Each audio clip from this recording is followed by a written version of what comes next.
And please welcome Barry Schwartz. Thanks for being here. Thank you. Hi, everybody. Can we run the first slide, which is a bit of video? I broke into my emergency hidden stash, and I thought about choices. Since birth, modern women have been told we can do and be anything we want. Be an astronaut, the head of an internet company, a stay-at-home mom. There aren't any rules anymore, and the choices are endless, and apparently, they can all be delivered right to your door. But is it possible that we've gotten so spoiled by choices that we've become unable to make one? That a part of us knows that once you choose something, one man, one great apartment, one amazing job, another option goes away. Are we a generation of women who can't choose just one from column A? Did we all have too much to handle, or was Samantha right? Can we have it all? So the answer is no. But you know that the answer is no, and I'm going to tell you why the answer is no. I guess my role here is to be the prophet of doom in an otherwise cheery occasion. What I'm going to tell you is that unless you spend all of your time the way the flying Karamazovs do, trying to keep a lot more pins in the air than is humanly possible, you will find yourself overwhelmed and not gratified by all the choices that are available. My book tells this story, and I'm going to give you a brief rendition of it. These are people who have collaborated with me on the work that I'm going to talk to you about, but they made trivial contribution.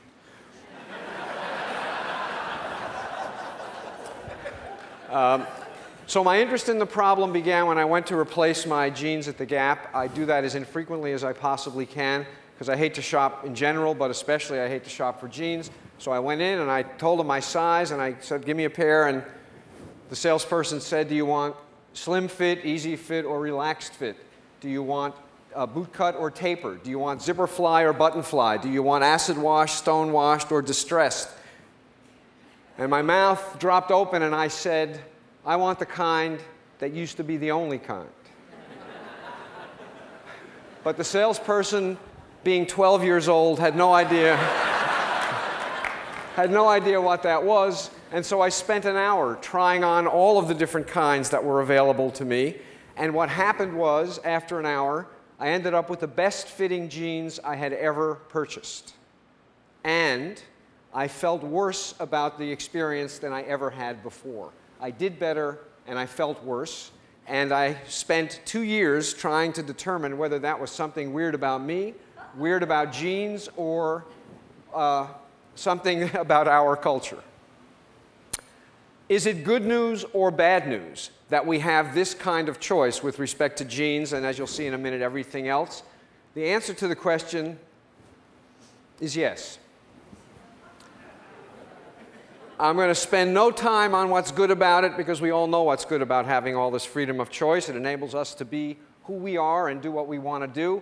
3 cheers for democracy. 2.5 cheers for capitalism is what made the nation great, right? Isn't that what we all believe?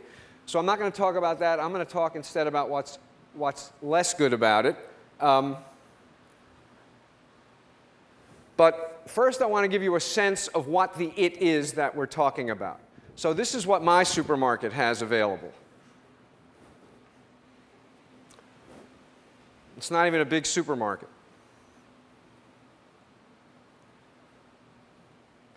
I want to say a word about salad dressing.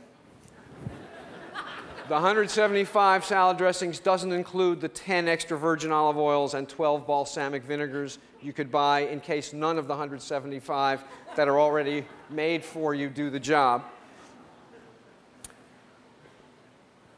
In consumer electronics stores, Circuit City, 110 TVs, 30 VCRs, 50 DVD players, and then, if you decided that you wanted to build your own stereo system, speakers, turntable, remember them, CD player, amplifier, equalizer, and you just went through Circuit City and counted up how many different versions of each thing you could combine, you would discover in Circuit City 6.5 million different stereo systems. So in the world of consumer goods, we have a lot of choice. We've always had choice. Now we have more choice. But in addition to that, there are whole areas of life where there used to be no choice, where now there is choice, in some cases substantial. Many of you are too young to know that there was a time when you could get any telephone service you wanted as long as it was renting a phone and the service from Ma Bell. Nowadays, I get 50 circulars a week from phone companies begging me to switch my service.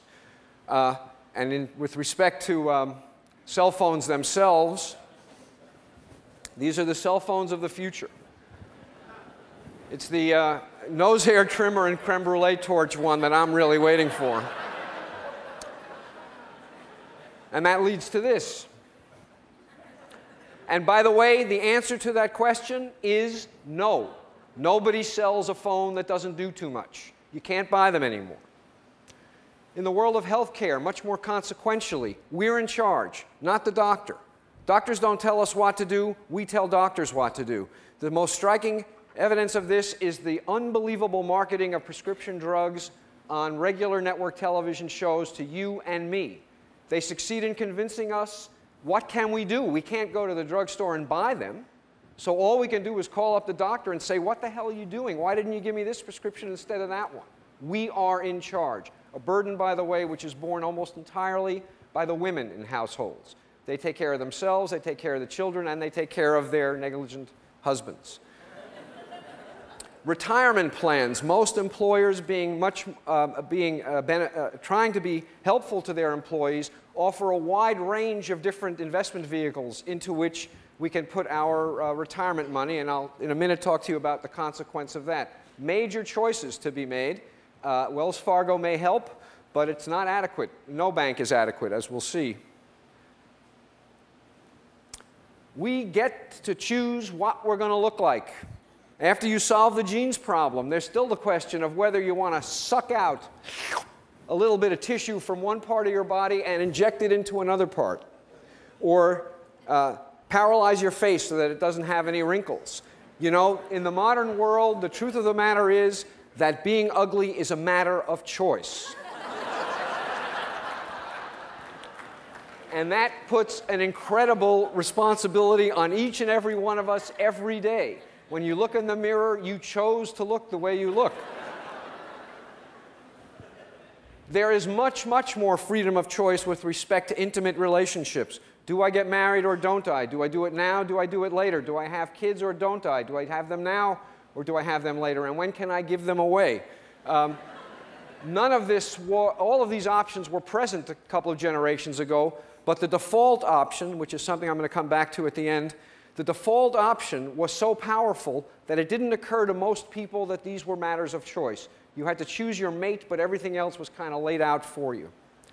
Even who we are as people is a matter of choice now in a way that it wasn't. We don't inherit identity to anywhere like the extent we did, and we get to recreate ourselves on a daily or even hourly basis, which some people think is good news. Whoop. There we go. This is about identity.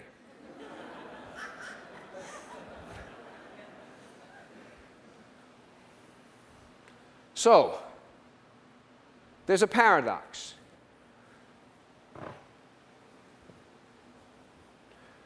Americans have more freedom of choice than any people ever have anywhere in the history of the world.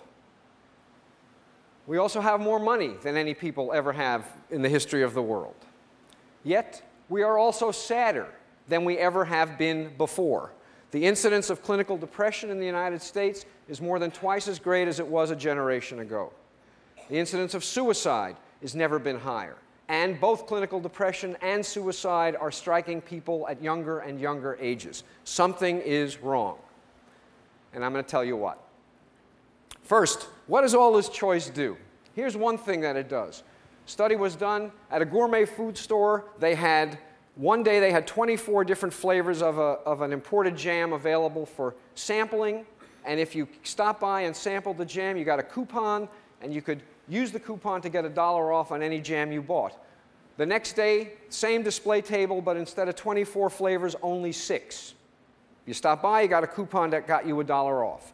What they found is that 24 jams attracted more people than 6, but 1/10 as many people bought.